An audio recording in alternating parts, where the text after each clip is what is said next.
আজহারী সাহেবের সমালোচনা যারা করতেছেন আরও বেশি করেন, কারণ আজহারী সাহেবের সমালোচনা যদি না করেন, আপনার গোত্রের ভিতরে, আপনার পরিবারের ভিতরে যারা আজহারী সম্পর্কে ধারণা নাই তারা কি করে জানবে যে আজহারী কী জিনিস?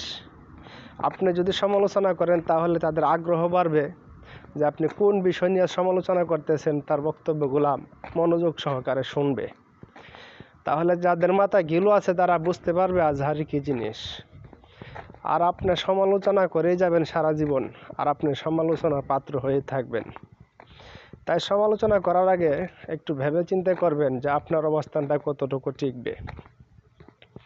আজহারী সাহেবের কিছুই হবে না।